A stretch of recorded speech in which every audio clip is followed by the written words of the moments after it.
Boa noite, paz e graça. Eu costumo fazer, às vezes, uma colocação quando a gente, no meio evangélico, diz graça e paz, ou paz e graça. E é interessante que a gente se esquece que nas cartas gerais existem também misericórdia. Então, graça, paz e misericórdia. Antes de começar, eu gostaria de falar um pouquinho mais a respeito da minha vida e talvez isso surta alguma influência naquilo que você vai escutar. Eu venho de um lar católico apostólico romano. Aos 17 anos eu me converti, eu fui convertido. Foi bem entre o meu segundo grau e a minha entrada na faculdade. Eu fiz educação física na Unicamp. Depois disso, numa cidade onde formavam-se centenas de educadores físicos, eu acabei trabalhando com computadores. Eu fui funcionário da IBM e depois, durante esse ano, eu também me casei, isso era 2005. Em 2006 eu comecei então um seminário. Na verdade eu já era um aluno externo do seminário, eu acabei fazendo um seminário que é em estilo internato. Morei então com a minha esposa no seminário. Em 2007 eu retorno à igreja, onde eu me torno estagiário e também começo uma pós-graduação em ministério com famílias. Em 2010 eu sou enviado para essa terra tão gostosa, trabalho junto à Missão Juvep durante 4 anos, com uma pequena pausa. E nesse tempo, eu fui convidado por um professor nos Estados Unidos para começar mais uma pós-graduação. E ela, de fato, se chama Aconselhamento Bíblico. Eu espero que amanhã a gente tenha mais oportunidades de, em vez de eu ficar somente falando aqui, eu gostaria muito de inclusive, fazer um pouquinho do que eu falei com vocês ontem. Conversar com vocês, ouvi-los e compreender algumas coisas com mais detalhe. Enfim, de fato, como o André disse, o título é o homem holístico, ou seja, o homem integral, o homem por inteiro, a questão das emoções. Quando você se olha no espelho, o que você enxerga? Qual a sua compreensão a respeito de si mesmo? Quando você olha as pessoas que estão neste lugar, aqui ao redor, o que você enxerga? Qual a sua compreensão sobre quem são as pessoas? Eu não me refiro aqui ao quanto você conhece no sentido histórico ou experimental. Essa pessoa fez isso, o passado dela é a respeito disso. Eu me refiro à essência das pessoas. A sua própria essência. O que é o ser humano? O que é o ser humano? Não há nenhum trabalho, profissão que me dê mais prazer do que fazer exatamente o que eu estou fazendo aqui. E eu apelidaria as categorias daquilo que eu faço como pastorear, discipular, aconselhar, evangelizar, como educador bíblico. Esse é o apelido do que eu diria do que eu faço. E eu agradeço a Deus pelo privilégio de, especialmente num país como o nosso, de que nem sempre nós podemos fazer aquilo que nos dá prazer. Eu digo como ofício, como ganha-pão. Eu agradeço muito a Ele pela oportunidade de fazer aquilo que me dá prazer. E como eu disse para vocês, eu fiz educação física, e antes de eu me formar no segundo grau, na verdade eu queria ser médico. Mas infelizmente, eu era um aluno extremamente medíocre. E a minha mediocridade nos estudos naquela época fez que o meu sonho de ser médico se tornasse inalcançável. Eu não ia conseguir passar no vestibular. Eu venho de uma família simples, que não tinha recursos nem mesmo para depois poder pagar um cursinho, para que eu pudesse mais um ano estudar mais e prestar para medicina. E reconhecendo o meu limite, eu decidi fazer por educação física, algo que eu gostava, mas o ingresso, era bem mais fácil que medicina. E Foi logo antes, quando eu me tornei, entre as férias do meu último ano no 2º grau e o meu início de universidade, foi que eu me tornei filho de Deus. Interessante, eu falo isso para vocês porque o aluno medíocre do 2º grau, ou até do 1º grau, eu ainda me lembro na minha 3ª série, quando eu tirei a minha primeira nota vermelha. Chorei na classe, minha mãe vai me bater. Professora, que nada. Ela não sabia. Como parte do curso de Educação Física, eu fiz matérias como bioquímica, fisiologia, biomecânica, anatomia. A matéria de anatomia, por exemplo, acontecia em cadáveres. E eu estudei durante 2 semestres e, gente, eu nunca fiz algo onde eu tenho que ter memorizado tanto nome em toda a minha vida. Eu acredito que eu devo ter memorizado cerca de 1.000 nomes. Porque não é simplesmente falar cabeça, braço. Quando você estuda, por exemplo, o crânio, cada curva, cada orifício, cada coisinha tem um nome.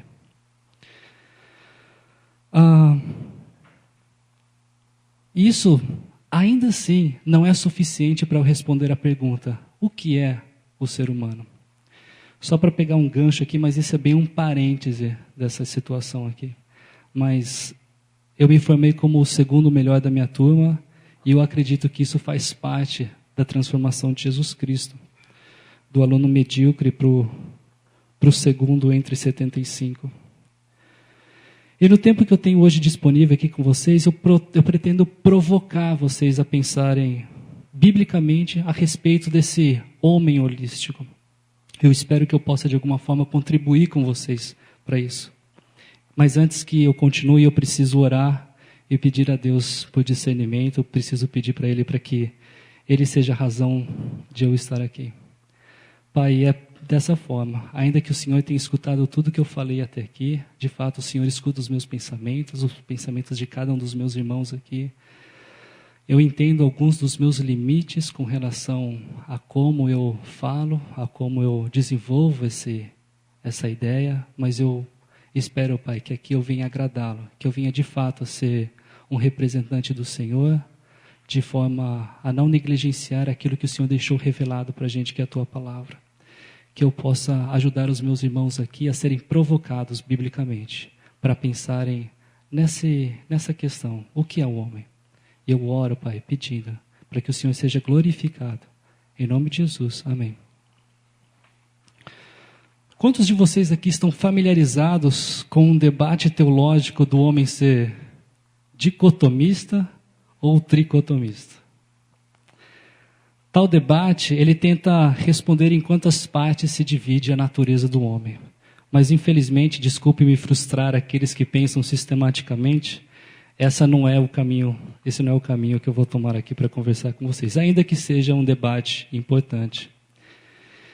E as palavras de um dos meus professores, ele é conselheiro bíblico, ele também é psicólogo, e ele se chama de psicólogo redimido. As palavras dele atingem o coração da questão que eu quero comentar ou compartilhar aqui com vocês. Infelizmente, os evangélicos contemporâneos têm prestado pouca atenção ao desenvolvimento de uma teologia ou uma antropologia bíblica das emoções, afeições e sentimentos. Como resultado, quando se fala de emoções, a opinião pessoal, os preconceitos denominacionais ou culturais e a psicologia pop são as vozes dominantes. E o que é pior, essas vozes são raramente questionadas ou justificadas com respaldo bíblico. Deixa eu, antes de continuar, só dizer uma questão que eu acho importante. Porque eu vou trazer aqui vários psicólogos. No Brasil, o curso de psicologia é uma graduação. Assim como eu me formei em educação física, sou bacharel em educação física, vocês, alguns bacharéis ou licenciados. Se psicólogo, você fez uma graduação. Nos Estados Unidos, o doutor é psicólogo. Quem faz graduação, eles falam que não é nada. Quem faz mestrado é conselheiro e quem faz o doutorado é um psicólogo. Então, todo psicólogo nos Estados Unidos, ele é um PhD. Eu disse isso porque quando nós escutamos uma voz brasileira da psicologia, eu diria para você, presta bastante atenção, porque existe muita diferença em alguém que estuda 4 ou 5 anos para outra pessoa que estuda 10 ou 12 anos. E eu pretendo destacar uma parte do que é o ser humano que eu acredito ter sido negligenciada ou mal interpretada entre os evangélicos: as emoções. Vocês já notaram quão repleto a Bíblia é de emoções? Homens e mulheres na Bíblia expressam emoções. A Bíblia narra Deus expressando emoções. Aliás, a Bíblia nos mostra que Deus é uma pessoa, ainda que 3 em 1. E o público, para quem esse Deus se revela, é pessoas, ou são pessoas. A Bíblia é a revelação de um Deus pessoal para criaturas que são formadas à sua imagem e semelhança. Emoção é um componente de quem nós somos. A Bíblia trata todo o ser integral de um homem, e ela não esquece das emoções. E Deus não quer que entendamos somente o que Ele pensa do pecado, mas também como Ele se sente com o pecado. Um psicólogo cristão canadense chamado David Benner, ele disse: as Escrituras não apenas falam sobre emoções, elas também falam para e através das emoções. A própria Bíblia é literatura emocional, cheia de expressões emocional e planejada não apenas para comunicar-se com nossa racionalidade, mas também para instigar-nos emocionalmente, afirmando assim a nossa emocionalidade. É inegável, seja a pessoa ateísta ou teísta, os dois grupos dizem que a emoção é algo inerente, que faz parte da essência de quem é o ser humano. Agora, no que tange Deus, nem sempre teólogos afirmaram Deus, ser portador de emoções. A Confissão de Westminster, por exemplo, no esforço de não comprometer a imutabilidade de Deus, de que Deus é antes. Ele era, será sempre o mesmo. Eles escreveram, deixaram escrito na confissão, que Deus é descrito, Ele é sem corpo, partes ou paixões. Mas a massiva quantidade de versículos bíblicos que atribuem emoções a Deus, no caso destes teólogos, foi considerada, nós às vezes chamamos de ou antropomorfismo, mas tecnicamente o correto seria passagens ou antropopatismo. Ou seja, eles atribuem partes humanas a Deus, sentimentos humanos a Deus. Um deles, muito mais conhecido entre nós aqui, falou um pouquinho a respeito disso. O primeiro deles, Bruce Ware, ele é um teólogo americano, e ele disse: em todas as referências bíblicas, as emoções relacionadas a Deus, não parece existir nenhum exemplo no qual seja dito que Deus, na realidade, transcende essas qualidades emocionais. Parece então não existir nenhuma orientação clara, como havia com relação à questão do arrependimento divino, para interpretar as emoções divinas de qualquer outro modo que não sejam declaradas no texto. O que eu disse ser mais conhecido entre nós é Donald Carson, e ele disse: o problema metodológico com o argumento da impassibilidade, ou seja, que Deus não apresenta emoções, é que ele escolhe certos textos das Escrituras, notadamente aqueles que insistem na soberania e imutabilidade de Deus, e constrói uma peneira teológica com base nesses textos. E então usa essa peneira para filtrar todos os outros textos, em particular aqueles que falam das emoções de Deus. E, gente, esse é o perigo, um pouco, de se falar teologicamente. É você chamar a melancia de melão, porque a melancia não cabe na sua tigelinha de melão. Eu imagino que vocês, como eu, desejam se comportar como Jesus, ter a fé de Jesus, pensar os pensamentos de Jesus. Eu estou certo? Em outras palavras, vocês querem ser mais como Jesus. Que tal então também temos as emoções de Jesus? A alegria de Jesus, a compaixão de Jesus. Interessante, amor, alegria, paz, bondade e mansidão são parte do que o apóstolo Paulo chama de fruto do Espírito. Você percebe o quão carregado de emoções cada uma dessas palavras, cada um do gomo do fruto É. Ainda que não seja exclusivamente emoção, com certeza estes conceitos são carregados de emoções. As Escrituras não nos mostram somente o comportamento e os pensamentos de Cristo. A Bíblia nos apresenta suas emoções também. As Escrituras nos mostram que Deus requer de cada um de nós que tenhamos emoções apropriadas para louvá-lo. Como, já falei disso, alegria. Deus nos ensina que determinadas emoções devem ser evitadas, como a ansiedade. Aliás, um dos mandamentos mais repetidos no Antigo Testamento é: não temas ou não temais.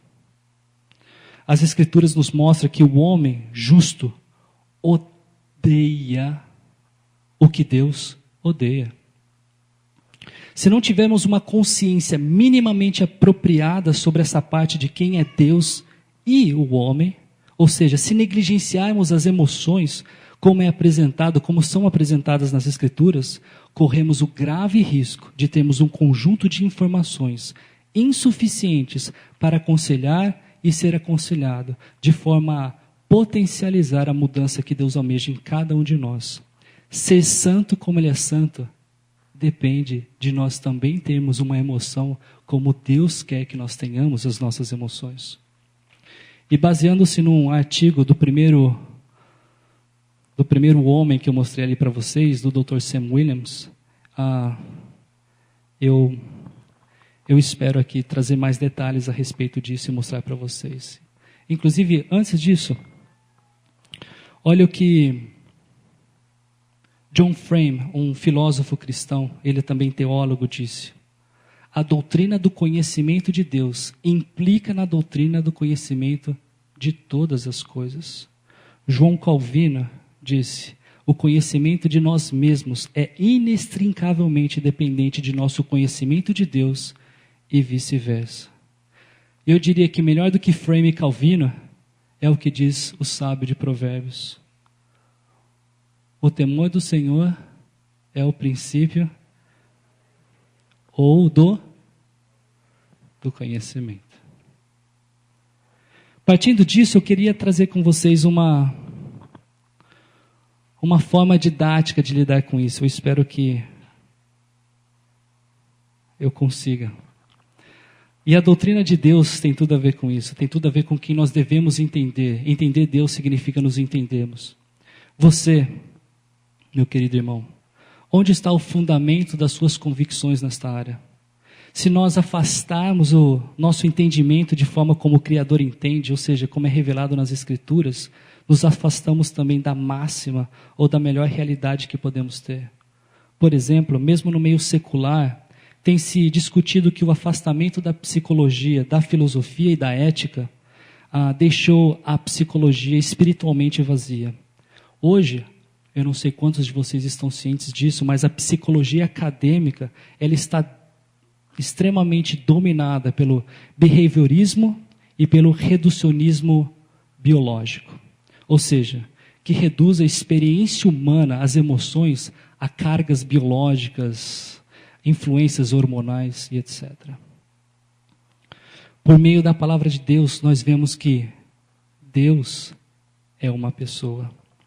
E direto ou indiretamente, cada página das Escrituras responde à pergunta: quem é Deus? Que tipo de ser Ele é? E uma resposta central a essa questão é que Deus é uma pessoa. Deus não é um princípio ético. Ele não é uma força, Ele não é uma energia. Deus é relatado como uma pessoa autoexistente e totalmente independente. Ainda que Ele seja soberano, Ele é pessoal. Não há nada que tenha sido criado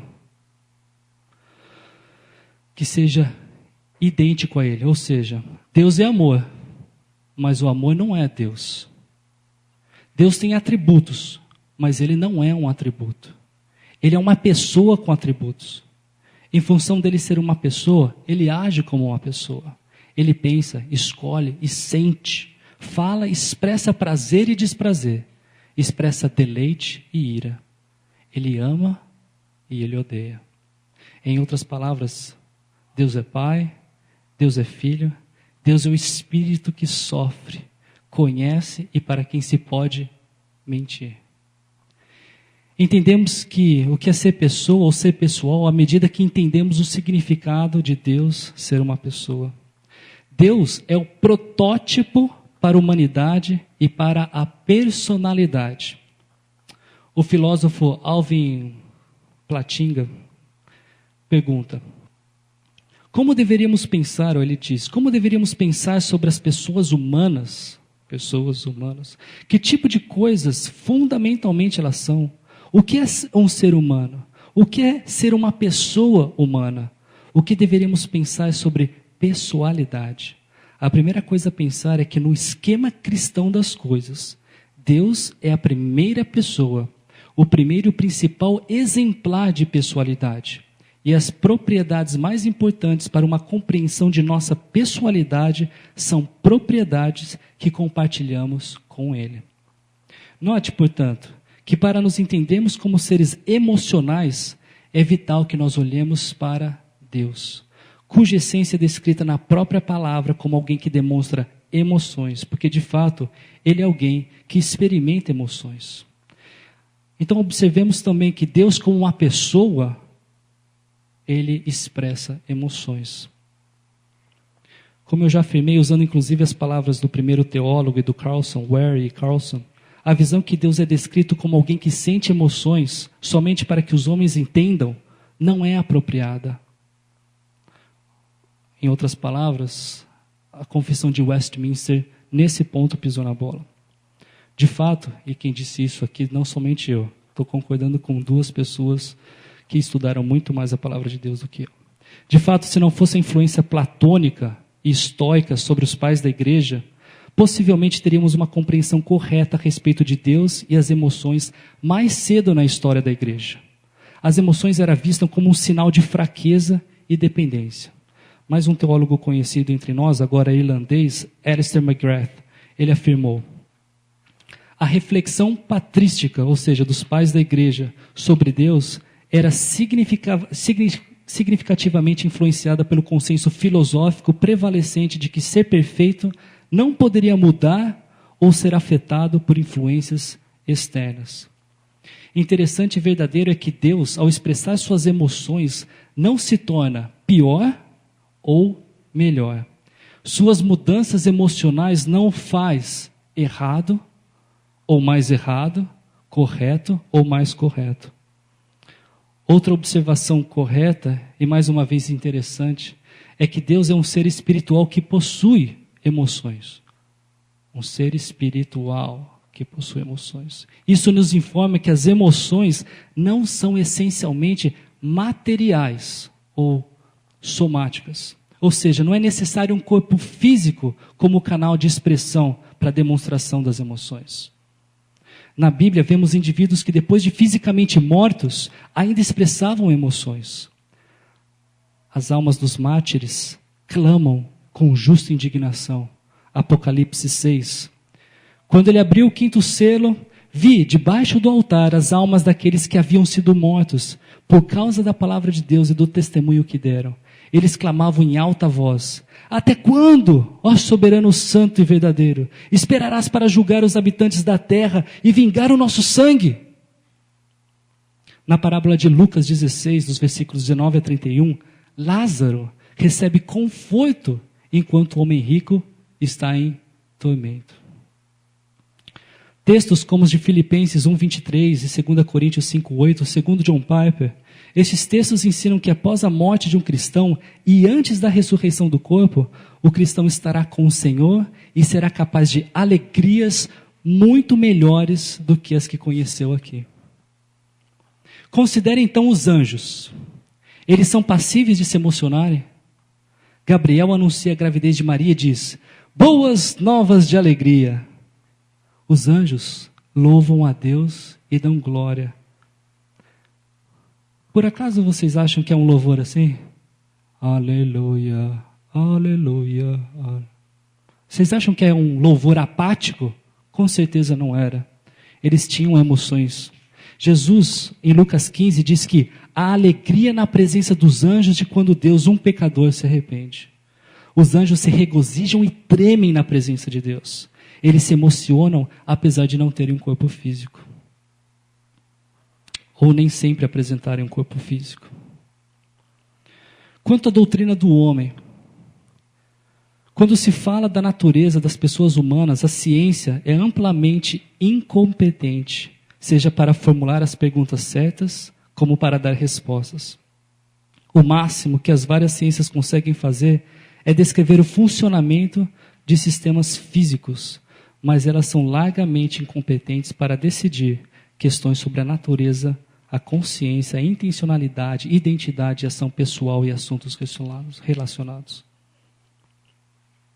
Isso vem de um livro,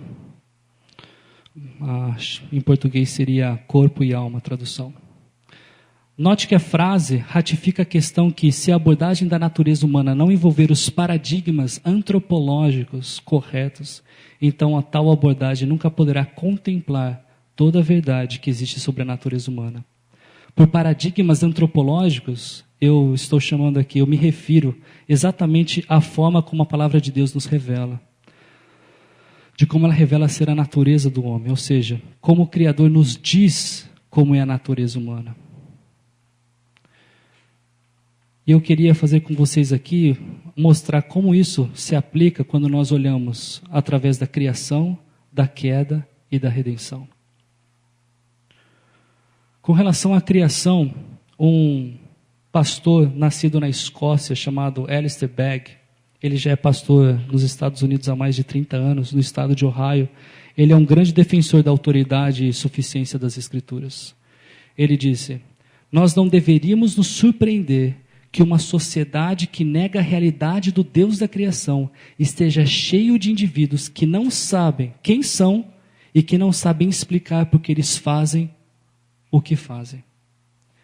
Ter a perspectiva correta sobre a natureza humana nos livra de várias noções equivocadas sobre a emoção, tal qual prepondera nossos dias.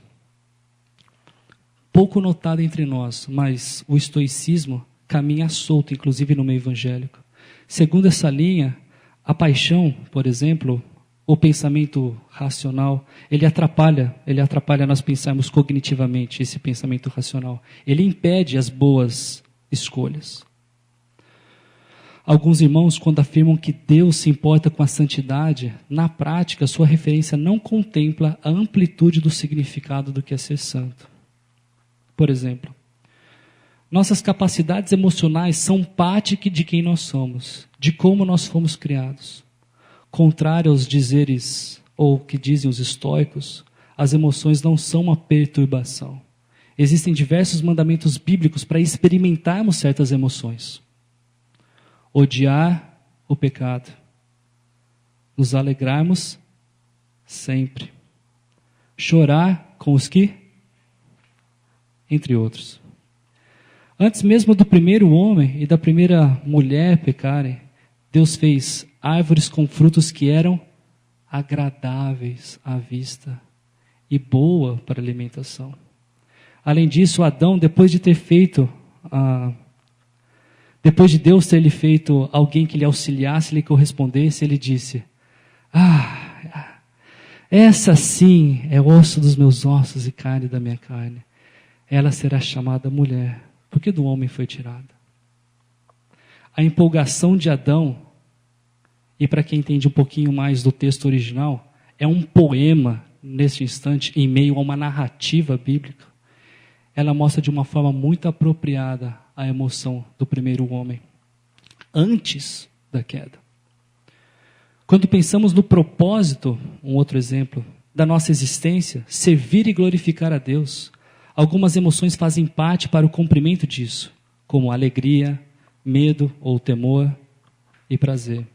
Somos chamados a temer a Deus. Olhe também o que Moisés escreveu no que tange o povo de Israel. Isso em Deuteronômio 28:47. Por não haveres servido ao Senhor teu Deus com gosto e alegria de coração, por causa da abundância de tudo, servirás aos teus inimigos que o Senhor enviará contra ti. John Piper é um pastor e teólogo, acredito que conhecido entre a maioria de nós aqui, tem influenciado muito o evangélico conservador, especialmente a ala que se chama reformada. Como ele, Agostinho, Pascal, Jonathan Edwards, C.S. Lewis, defendem uma busca por uma alegria que tem a fonte no próprio Deus. Deus é tanto o caminho como o fim da felicidade ou da alegria do homem. John Piper, em especial, ele cunhou uma expressão bastante conhecida, o hedonismo cristão. E ele tem como slogan a frase que concordo e gosto muito. Deus é mais glorificado em nós quando estamos mais satisfeitos nele. Note então que a forma perfeita como Deus nos criou inclui emoções dadas por ele, mesmo ao homem, para que o propósito dele, de Deus, fosse alcançado por nós. Não vejo razões para, até aqui, não tê-lo feito refletir sobre quão importante é ter uma perspectiva correta sobre as emoções. O que eu talvez não tenha feito com muita propriedade tenha sido mostrar que uma perspectiva bíblica é diferente da perspectiva do mundo. Então deixe-me dizer e dar um exemplo para vocês. No Manual de Diagnóstico e Estatística dos Transtornos Mentais, o DMS, atualmente na sua 5ª edição, usada pelos psicólogos ou na psicologia, tem uma categoria chamada desordem ou transtorno do humor. Depressão e ansiedade, por exemplo, estão debaixo dessa categoria. Os organizadores, os criadores deste manual, não têm uma perspectiva antropológica, ou seja, do homem, bíblica, e tampouco divina. Desse modo, me respondam, quem é que tem o maior transtorno mental? O Senhor José, que não teme em nada o Deus Todo-Poderoso, aquele que tem o poder de fazer o que ele bem entende segundo a sua santidade? Ou o Senhor Antônio, que teve um ataque de pânico quando percebeu que sem Cristo ele ficaria eternamente condenado? Vocês conseguem perceber quão diferente é quando nós temos uma perspectiva bíblica sobre um determinado assunto? Quando nós apreciamos e aplicamos a realidade? Como é que você faria para reconhecer uma nota de R$20, uma nota falsa? Qual é a base para isso? Conhecendo a verdadeira. E quanto mais você conhece a verdadeira, com mais facilidade você identifica a nota falsa. Mais uma vez, precisamos conhecer a verdade sobre a essência do ser humano se quisermos acertar o alvo do problema. Um exemplo triste e comum, até mesmo entre conselheiros, é se referir às emoções como feridas quebradas ou danificadas. Ainda que o modo de falar faça algum sentido experimental, ou seja, na prática, ele corre o risco e geralmente erra por abstrair as emoções da pessoa do seu todo. Em outras palavras, se o alvo for ajustar, afinar, reparar ou regular as emoções, ainda que isso possa ajudar no processo de cura, isso não é a cura em si. Por quê? Porque eliminar os sintomas não significa eliminar a doença. A resposta bíblica não é que temos emoções feridas, mas que temos problemas do e no coração. O sábio rei Salomão, cerca de 3.000 anos atrás, escreveu: este é o mal que há entre tudo quanto se faz debaixo do sol. A todos sucede o mesmo, e que também o coração dos filhos dos homens está cheio de maldade, e que há desvarios no seu coração enquanto vivem, e depois se vão aos mortos. Jay Adams, uma das pessoas mais conhecidas no meio do aconselhamento bíblico, ele afirmou: o fato é que não existem emoções destrutivas ou danificadas per se, ou seja, na sua essência. Nossa constituição emocional vem totalmente de Deus. Todas as emoções com que Ele nos capacitou são construtivas quando usada apropriadamente, ou seja, de acordo com os princípios bíblicos. Todas as emoções, entretanto, podem se tornar destrutivas quando falhamos em expressá-las em harmonia com as limitações e estruturas bíblicas. Usando mais uma vez as palavras do Dr. Sam Williams, É aí que mora o problema. Vocês querem que eu repita mais uma vez essa frase? O fato é que não existem emoções destrutivas ou danificadas na sua essência. Nossa constituição emocional vem totalmente de Deus. Todas as emoções com que Ele nos capacitou são construtivas quando usadas apropriadamente, ou seja, de acordo com os princípios bíblicos. Todas as emoções, entretanto, podem se tornar destrutivas quando falhamos em expressá-las em harmonia com as limitações e estruturas bíblicas. Sobre a queda, quantos de vocês se lembram da queda, ou do texto, ou do trecho do pecado de Adão e Eva, depois de comerem da árvore proibida? Estavam tão nus quanto antes, mas depois passaram a ter vergonha. Então o que eles ficaram? Preocupados, será? Cadê Deus? E medrosos, com a possibilidade de Deus estar presente. As emoções do ser humano, ainda que tão presente quanto qualquer outra coisa que fazia parte da essência do ser humano, agora não funcionavam mais como anteriormente. Por exemplo, depois do capítulo de Gênesis que narra a queda, nós temos um capítulo que narra a história dos 2 filhos de Adão e Eva. E as emoções estavam tão deturpadas que um dos irmãos matou o outro. E o que a Bíblia diz sobre a motivação dele?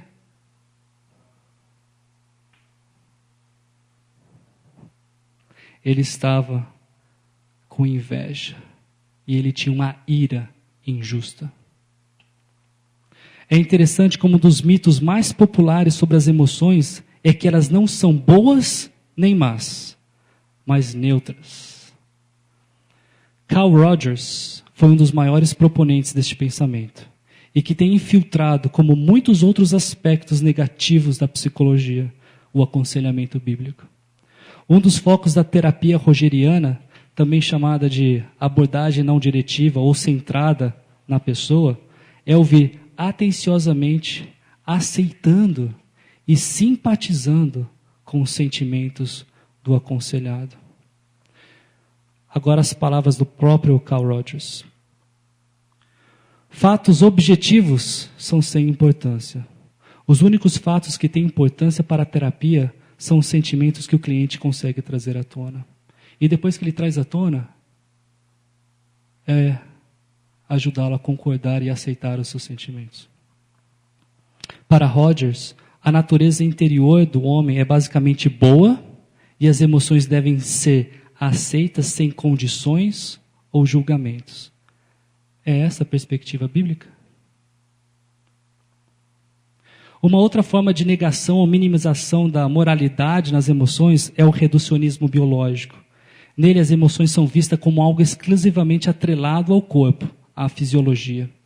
A perspectiva bíblica reconhece o corpo como canal da expressão das emoções neste mundo, mas que as emoções não são essencialmente somáticas ou do corpo, ou seja, algo exclusivamente biológico. Eu sou o que os meus hormônios me fazem eu ser. A visão bíblica das emoções percebe a existência das emoções na essência do ser humano e não se esquece dos resultados do ser corrompido pelo pecado. Portanto, toda nossa experiência precisa ser redimida. Nossas emoções são naturalmente direcionadas para saciar qualquer coisa, especialmente a nós mesmos, e nunca a Deus. Nossas emoções são enganosas. Nas palavras de um filósofo cristão holandês, Cornelius van Til, às vezes se argumenta que, a menos que se declare a primazia do intelecto, pode-se corretamente seguir toda e qualquer sorte de emoção.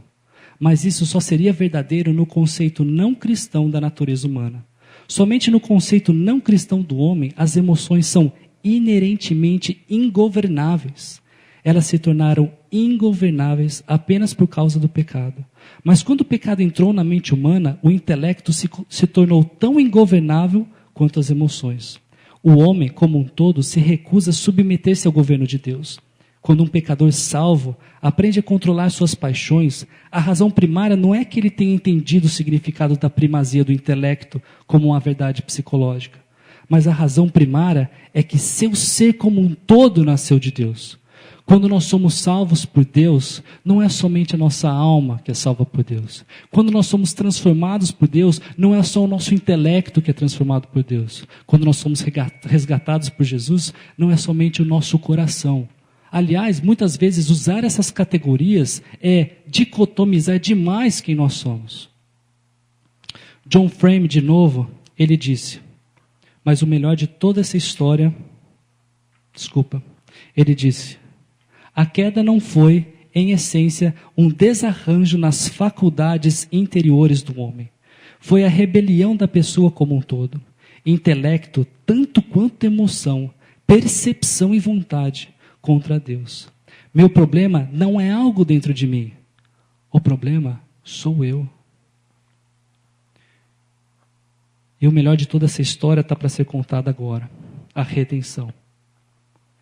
É por causa do amor do Pai, que enviou o Filho para morrer em nosso lugar, e por causa da sua graça, por meio da fé, que podemos usufruir do poder do Espírito de Deus, transformando o que, sem Deus, era irreversível, o poder do pecado. Ainda que sejamos inteiramente corrompidos em Jesus Cristo, nós podemos e seremos restaurados. Em Cristo, diz Paulo em Colossenses 2:3, estão escondidos todos os tesouros da sabedoria e do conhecimento. Em Cristo, a sua ressurreição também nos deu a oportunidade de termos uma consciência renovada. Em Cristo é possível escolhermos o que é bom. Somos criação de Deus realizadas em Cristo Jesus para fazermos boas obras, as quais Deus preparou antes para nós as praticarmos. A volição começa a ser restaurada. Também em Cristo, nossas emoções começam a se alinhar com as de Deus. Paulo, por exemplo, nos diz sobre a afeição de Cristo Jesus em Filipenses 1:8. Também nos exorta a termos a atitude de Cristo em Filipenses 2, humilhando-nos e sendo obedientes a Deus. Ele se humilhou. Em outras palavras, nós devemos imitar a Cristo, inclusive nas suas emoções. Note que em Cristo nós também temos condição de entender a sua palavra e perceber a realidade da harmonia que deve existir entre partes essenciais de quem nós somos. Mais uma vez, J. Adams, ele disse, é melhor pensar no intelecto, vontade e emoções como interdependentes. Cada um afeta os outros e nenhum funciona adequadamente sem outros. Quando tentamos empregar um sem os demais, o resultado é compreensão, escolhas e sentimentos distorcidos. Aos meus olhos, perceber a verdade bíblica de forma clara me proporcionou a possibilidade de enxergar as minhas dificuldades e as dificuldades de meus próximos com mais clareza, possibilitando planejar uma solução mais apropriada à questão. A própria depressão é um caso assim. Achar a raiz da depressão é algo que exige do conselheiro a compreensão que ele é muito mais complexa do que emoções distorcidas. Existem aspectos psicossomáticos e mais, existem aspectos espirituais que precisam ser diagnosticados apropriadamente. Não compreender a essência humana das lentes de Deus, neste caso, apresenta dois perigos. Aquele que sempre buscará pela farmacoterapia, ou seja, buscará e prescreverá remédios para a cura, e outro que acha que isso sempre é dispensável, ou seja, que em nenhuma depressão é carente de ser tratada com remédios. Outro exemplo é que quando entendemos a emoção dentro deste quadro holístico inteiro sobre quem é o homem e compreendemos também que as emoções podem funcionar como instrumento de diagnóstico de outras áreas da nossa vida, nas palavras do neurocientista português Antônio Damasio, as emoções não são um luxo. Elas desempenham um papel em comunicar significado aos outros e também pode exercer um papel de orientação cognitiva. Os sentimentos interferem no funcionamento do resto do cérebro da cognição. Sua influência é imensa. os sentimentos são uma influência poderosa sobre a razão. Em resposta à palavra do médico, o psicólogo e conselheiro bíblico, como ele se diz conselheiro, ou psicólogo redimido, Sam Williams disse: as emoções foram desenhadas tanto quanto qualquer outra de nossas capacidades para entender a palavra e ao Espírito de Deus, e são cruciais para uma resposta sincera a Ele e aos outros. Vocês se lembram por qual razão a igreja de Laodiceia foi exortada? Porque eles não eram nem... É isso mesmo. Melhor seria que você fosse frio ou quente. Não somente o significado da desobediência também não parece ser somente no campo cognitivo racional. Bem como já falei para vocês, tudo isso é uma mistura homogênea. Por fim, essas são as palavras de Deus para a correção da igreja. Repreendo e disciplino aqueles que o amam. Por isso, seja diligente e arrependa-se. Apocalipse 3,19. Gálatas 5 parece ser uma passagem muito evidente quanto à redenção das emoções. Em Cristo, fomos chamados à liberdade. Em Cristo, podemos dizer não para o pecado. E quais pecados? Eu volto com a lista. Ou do frutos do Espírito, ou das obras da carne. E para usar a mesma expressão do apóstolo Paulo: ora, as obras da carne são manifestas: imoralidade sexual, impureza, libertinagem, idolatria e feitiçaria, ódio, discórdia, ciúmes, ira, egoísmo, dissensões, facções, inveja. Estou tentando destacar aqui um pouquinho mais as palavras que apresentam um aspecto muito mais claro emocionalmente. E como eu falei no início, ainda que não exclusivamente emocionalmente, mas também emocionalmente.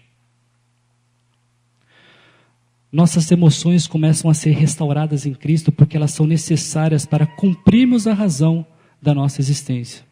Jonathan Edwards enfatizou a importância das emoções ou afeições.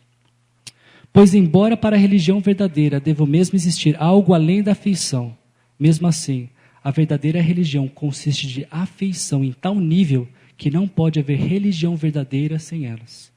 Aquele que não tem afeição religiosa está num estado de morte espiritual e está totalmente destituído das poderosas, vivificadoras e salvadoras influências do Espírito de Deus sobre seu coração. Assim como não existe religião verdadeira onde não existe nada além de afeição, assim também não existe religião verdadeira onde não existe afeição religiosa. Se as grandes coisas da religião forem corretamente entendidas, elas afetarão o coração. Deus deu à espécie humana as afeições, pelo mesmo propósito que deu todas as faculdades e princípios da alma humana, ou seja, que elas sejam subservientes à finalidade principal do homem e o grande negócio para o qual Deus o criou, que é o negócio da religião.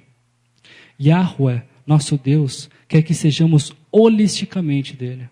O processo de redenção de todo o nosso ser, de quem nós somos por inteiros, já começou. Deus já começou a transformar os nossos pensamentos, a nossa consciência e também as nossas emoções e afeições. David Powlison, ele disse: as afeições religiosas são parte das afeições em geral e todas as afeições são religiosas. Por quê? Porque os nossos sentimentos, as nossas emoções são dadas pelo nosso Criador.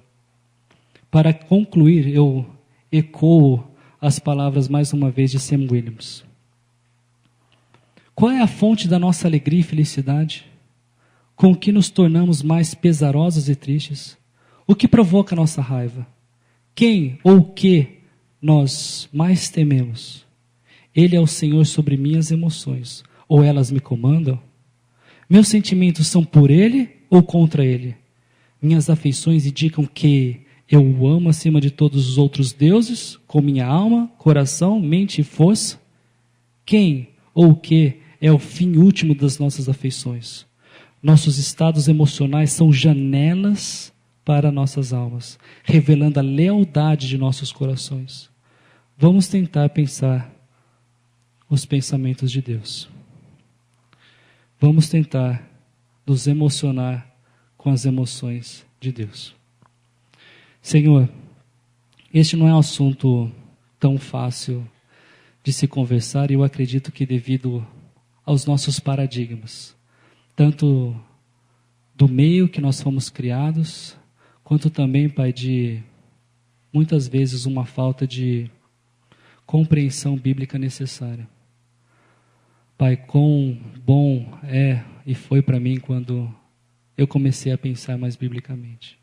Por isso, Pai, como eu disse no início deste momento aqui, eu pedi ao Senhor que me ajudasse, tanto a falar as Tuas palavras, quanto pudesse provocar os meus irmãos e as minhas irmãs a pensarem neste aspecto que eu acredito ser negligenciado.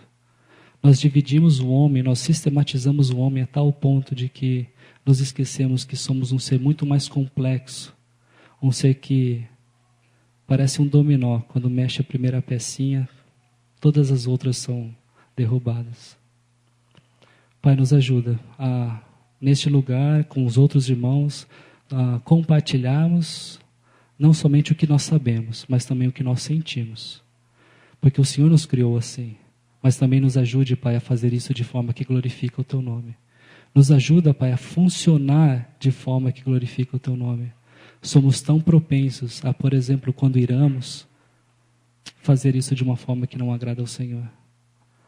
Mas, Pai, nos dê a mesma atitude de Cristo, que, humilhando-se, fez como um ser tão finito como nós, e mostrando, Pai, que mesmo nessa condição, nós seríamos capazes de agradar ao Senhor como Ele agradou. Nos ajude, Pai. Eu oro e agradeço, em nome de Jesus. Amém.